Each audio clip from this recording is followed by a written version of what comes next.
कालिया योजन आसीगला बड़ खुशी खबर खूब शीघ्र आपण आकाउंट आसवाक जाऊँगी 2000 टंका। तेबे जदि आपणकर कालिया योजना लिस्ट रे नाम अच्छी आपण भी पूर्वर टंका पाउछंती तेबे जानि रखंतु नुआ सरकार गठन होगा कालिया योजना को नहीं आसीगला एक बड़ खबर। ता पूर्वर वीडियो को लाइक करंतु सब्सक्राइब करनथिले एबे सब्सक्राइब करी पाखर थिबा घंटी चिन्ह को दबाई दियंतु। जेमिति कि आपण माने जानिछंती बीजेडी सरकार अर्थात मुख्यमंत्री नवीन पट्टनायक थिबा बेले राज्य में कालिया योजना अधीन वार्षिक 2टी किस्ती 4,000 टंका प्रदान कराउथला।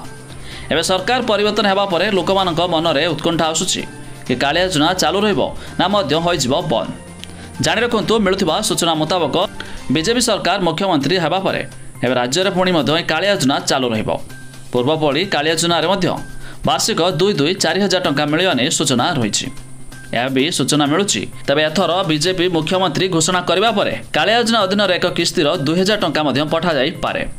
हेले जानि रखंतु एई टंका आपन को पाया हेले आपन को ई-केवाईसी करबा रहिछि बाध्यतामूलक। आपन को गोटे कालिया योजना पोर्टाल रे ई-केवाईसी करबा थिबा बेले आ एक निजर बैंक अकाउंट रे ई-केवाईसी करबा रहिछि बाध्यतामूलक जा जरिया आपण मध्य आगामी आसबाक थिबा 2,000 टंका भी पाई पारबे। छड़ा यार लिस्ट चेक करने जार लिंक आम डेस्क्रिप्शन देचु आपण मैंने चेक कर दे पारे।